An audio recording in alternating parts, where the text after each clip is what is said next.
Thank you so much. Administrator, I actually have questions for you. Climate crisis is a huge issue for my residents and constituents back home.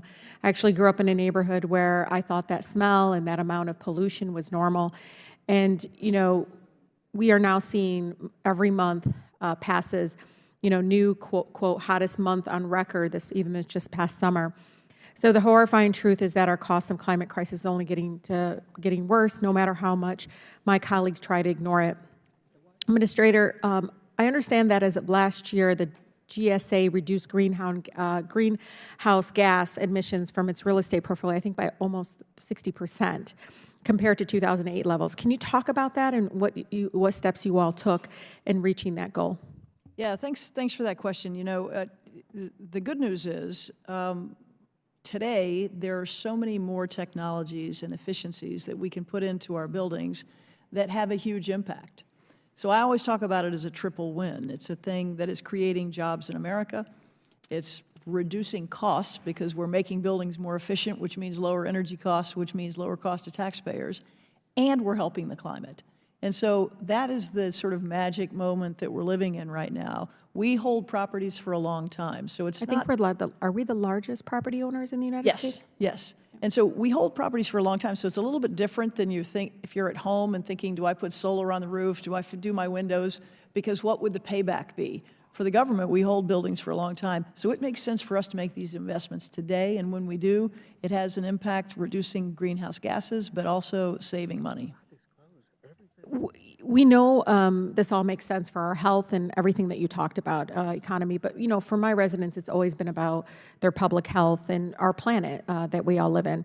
But you can tell us, you know, also tell us if this is also fiscally prudent. I mean, this is saving money, especially when a lot of my colleagues, you know, want to ignore the fact that this is actually increasing the cost on Americans across every corner of each of our districts when we don't address this issue. Can you talk a little bit more about, again, to kind of address folks that think we're spending, we're not, and only spending, when I know from reading and knowing what you all have been able to do, it actually has saved money for our Americans. Yeah, we're saving money all the time. I want to give a little story about a building in Oklahoma City.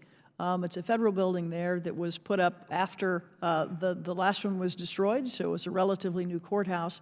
But we did a deep energy retrofit there, and when we did, it reduced consumption by 40%. We put solar on the roof, and that meant the whole building could be run by solar. We put big batteries in, and that meant that the grid, Oklahoma Gas and Electric, can actually tap into that battery source. So we cut costs by half and made the grid more resilient. That's what being a good neighbor is about and what we can do with these federal facilities. Yeah, and according to analysis I read, as ICF Climate Center says, fleet electrification, for instance, could save the federal government about $6 billion over the next 15 years, surpassing additional $4.6 billion it would cost to actually purchase those vehicles. So it is really important.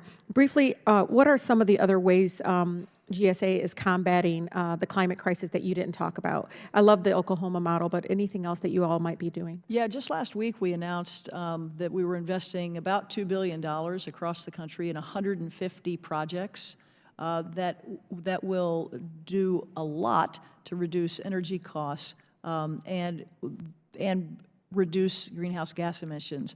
We received some money in the Inflation Reduction Act for what's called low-embodied carbon building materials. The United States government and government writ large are some of the biggest buyers of building materials. So if in the chain of production we can reduce emissions, that has a huge impact. So things like, seems mundane, but it turns out to be a really big deal, concrete, asphalt, glass, and steel. And if you can reduce emissions in the production of that, it has a huge impact on reducing greenhouse gases.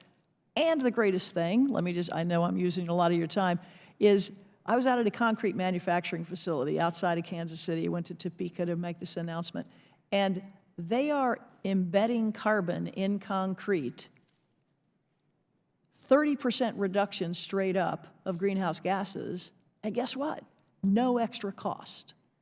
So this stuff makes sense, and that's what's so exciting about it. No, and I think my colleagues need to hear that. I mean, they continue to say it's too expensive, but failing to act, I think, is more expensive, not only on our public health, but even the cost on American jobs. It really does create jobs, and just a future for many of our grandchildren and great-grandchildren. Thank you so much. I yield. Gentlelady. And without objection, Representative Ivy from Maryland is waived on to the committee for the purpose of questioning the witness at today's hearing.